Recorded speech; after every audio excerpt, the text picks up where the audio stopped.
I'm CraftyAndy and this is Crafty Arts. When it comes to Hazbin Hotel, I didn't want to just make some fan art and go over the same talking points others have done a million times already, analyzing all the characters and settings. Instead, I think it's more important to talk about the idea and societal reflections it inspires by its mere concept alone. This is an examination on the idea of rehabilitation versus punishment. Specifically, the United States prison system. The U.S. has the most incarcerated people of any nation on Earth, both by sheer numbers and per capita. As of June 2020, there were 2,121,000 prisoners currently serving time in the U.S., and a total of over 10 million in the prison system, which includes those waiting for trial and those on parole. Hazbin Hotel is a collaboration between a number of people who made some great animations and characters paired up with a great concept. The Princess of Hell, Charlie, with her girlfriend Vagatha, are starting a hotel to try and rehabilitate souls so they can get out of hell, rather than possibly being subject to the yearly purge to quell the population. It's fantastic. It has this sort of Nicktoon presentation, but without any of the restrictions. So it's actually a show kids will love, but don't watch it if you're a kid. I'm just saying, if you're a kid and watch this, know that I told you not to, okay? We cool? I mean, I got to watch all kinds of R-rated movies like Nightmare on Elm Street, the Blob remake. I turned out fine. Any fucking ways. My favorite character is Radio Demon, Alistair. May I speak now? You may. Alistair, pleasure to be meeting you, sweetheart. Quite a pleasure. Stop right there! Cabrón, hijo de perra. I know your game. And I'm not gonna let you hurt anyone here, you pompous, cheesy talk show shitlord. Dear, if I wanted to hurt anyone here, I would have done so already. I hope that it gets into more deeper themes as we get more character development, which I imagine we will since it got picked up by A24 and is now coming out on January 2024, already having 2 seasons lined up, as of updating the script that I've had since 2019.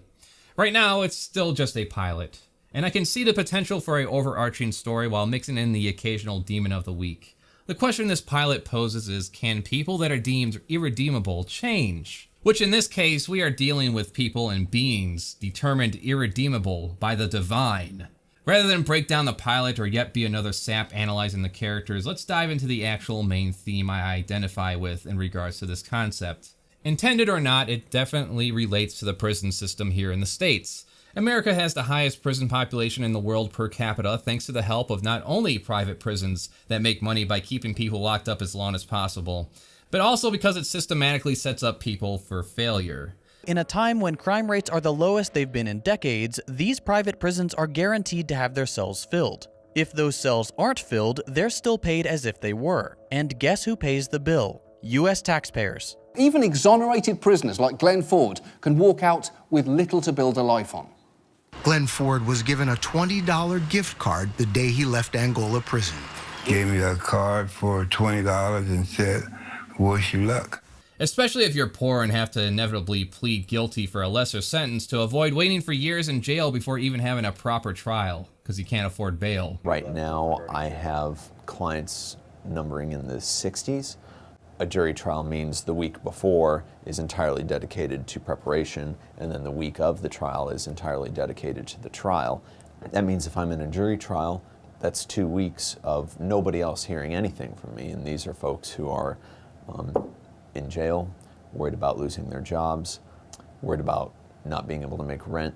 Subscribe, like, comment me ideas and suggestions, Patreon for exclusive art and early videos, merchandise at the online store, check out the Weirdzore's channel for weird furry shit, Pause Off for gaming skits and highlights from live streams that can be found on the Pause Off live channel. Work in Progress is streamed at the CraftyAndy channel. You heard what I said, now see it done. I'd be amiss to not mention the farce on drugs started by the Nixon administration, which purposely targeted anti-war protesters, but especially black people. President Richard Nixon's advisors, John Ehrlichman. You want to know what this was really all about?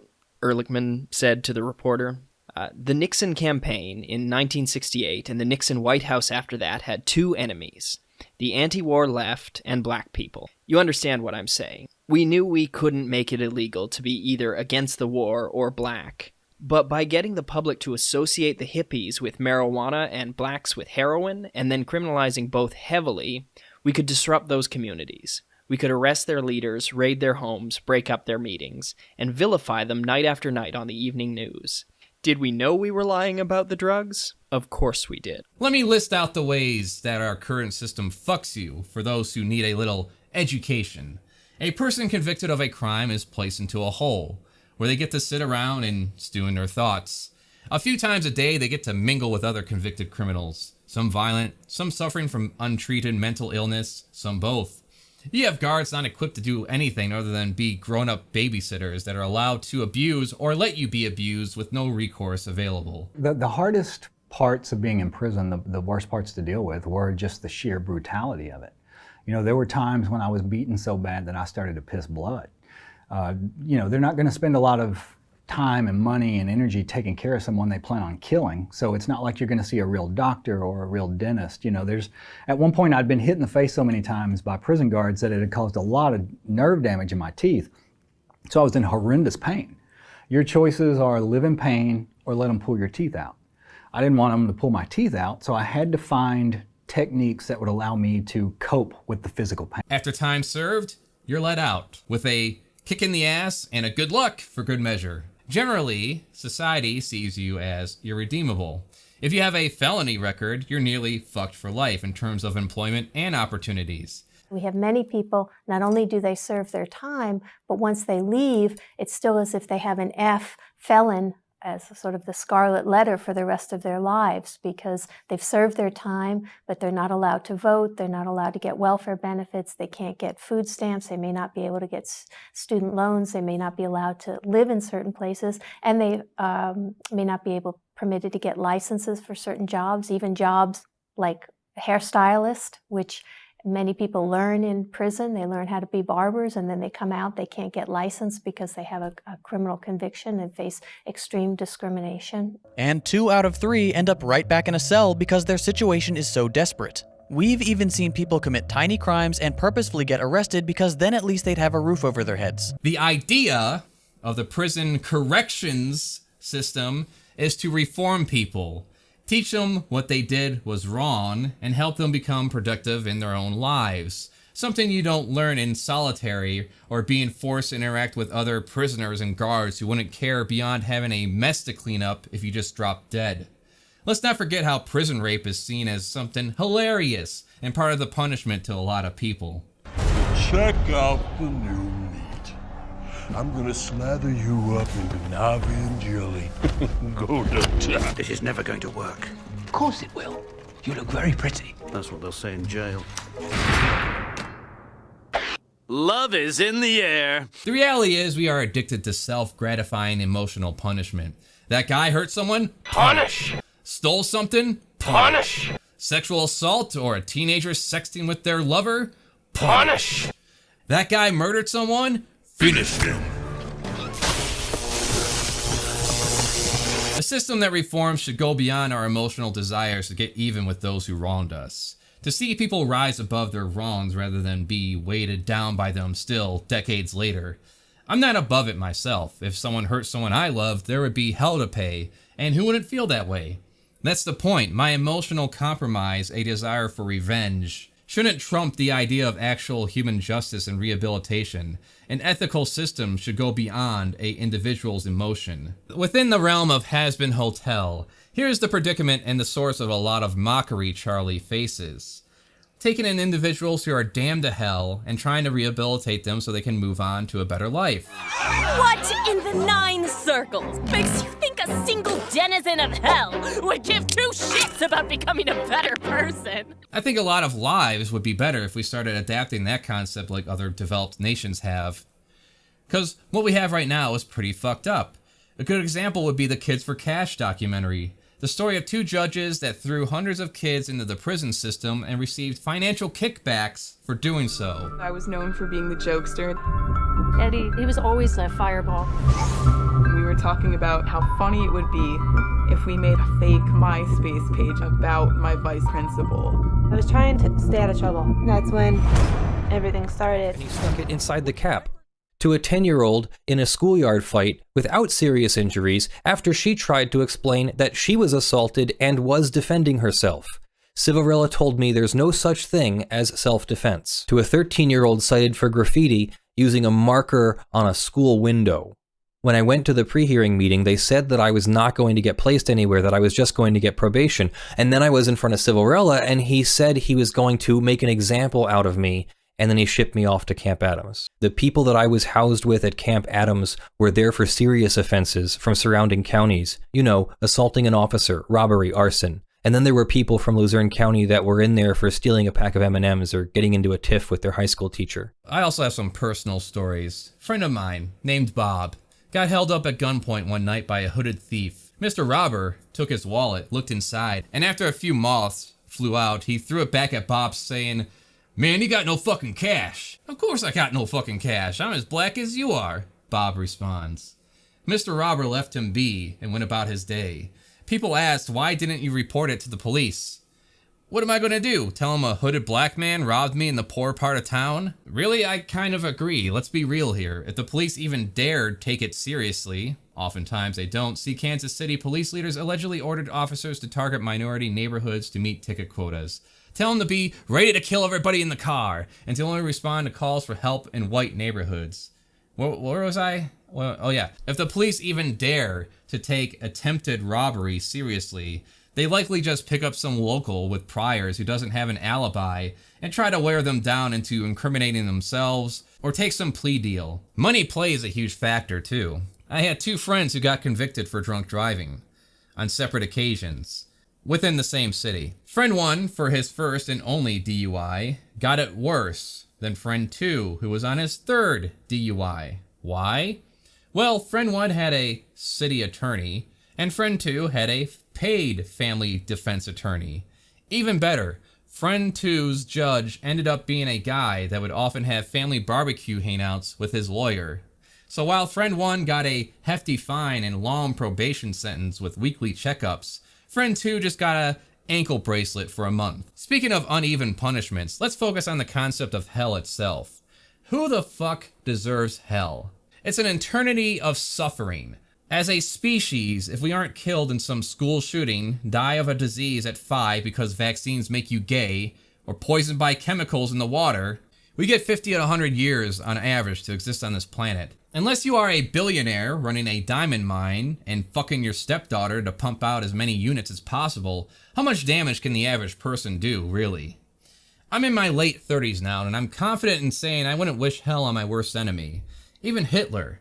After like 100 years of burning in hell, enough is enough. Come on out of there, you silly Billy. Just linger in limbo for a while, alright? Attaboy. What kind of sick creep gets a kick out of people suffering anyways? Other than religious people trying to bully queer kids into suicide over their personal sex hang-ups.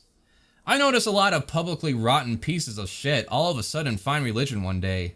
They're usually the types that make it everyone's problem too. They think religious freedom is not about choosing what superstitious-based rules they abide by for themselves. It's about forcing others to abide by those rules against their will and call it love. And there is no hate greater than Christian love. Former UC San Diego student murdered. His own father accused of killing him because he was gay. Police say 53-year-old Wendell Melton got into an argument with his 14-year-old son, Giovanni Melton, prompting the father to shoot and kill his own son. And the question is then why do we magnify the sin of homosexuality? It's because no one goes around saying murdering's okay, theft is okay. But there are people going around saying, well, love is love, and they're trying to justify it. And so the church has to do some sort of defense. When Pastor Dylan Oz gave a statement calling for the execution of gay people. This is audio from part of that sermon. They should be convicted in a lawful trial. They should be sentenced with death. They should be lined up against the wall and shot in the back of the head. That's what God teaches. He had a depressed skull fracture, meaning his was like dented. You could feel the it's called crepitus, where it's almost like Rice Krispies. You could feel it like crunchy on his head. I remember his throat just looked like somebody burned him, bruising and cuts all over his face. Oh, he's got a bullet in his lung. Oh, he's got a bullet in his groin. It's like cigarette marks that he'd been people have been putting cigarettes out on him, and different stages. I mean, he'd have a bruise that looks like it's almost healed, bruises that look brand new, like burns, cuts, abrasions, everything you could think of all over this kid, all over him. He didn't look like a child. Since I was a Christian until I hit the age of reason, it's the faith I'm most familiar with. Now, the supposed true believers will insist that no matter what good deeds you do in life, it matters not if you don't believe. How convenient, too, for the worst among humanity. The idea is that you simply believe, and you really mean it. When you ask for Jesus' forgiveness, you're good to go. Jesus is the ultimate deflection of personal responsibility. He died so a bunch of skin sacks full of shit can have a free pass into heaven. So really, when you think about it, do you want to be up there in God's kingdom, surrounded by a bunch of assholes? Uncle Steve, holy they let you in here? Yeah. Turns out we were doing stuff the priests weren't to themselves. I emphasize again, no one deserves hell. And if there is a God, he's basically an insane super space Nazi. Have you read this thing? One of the few books that isn't banned from schools. If the God of the Abrahamic faith is real, we should be figuring out a way to fucking kill him. Take me to the warp. I wish to bargain with some chaos demons, please. Where we're going, we will need eyes to see. Enough of all this dark and depressing shit, though. Here's to Hazbin Hotel, its future, and Vivziepop's continued success with this and hell of a boss. Fuck me in my little red hole! Hi, the fuck you looking at? Sometimes I wonder, what good is it to be aware of these things? What would it take to change them? No elected official seems interested. The current president even went out of his way to announce dedicating billions of more dollars towards policing. We should all agree the answer is not to defund the police. It's to fund the police.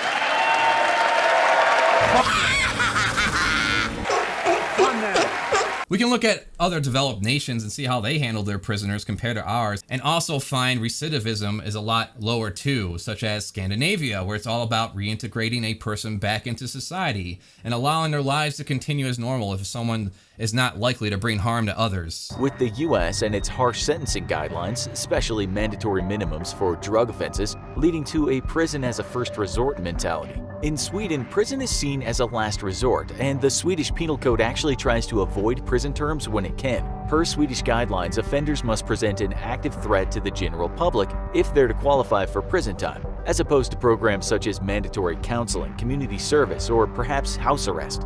The majority of prisoners continue to involve non-violent drug offenses, and it's a racist focus on mainly black and brown people in regards to the war on drugs that has yet to end despite efforts to legalize drugs. But hey, what can you do? I'm gonna eat a sandwich and play some video games. See ya!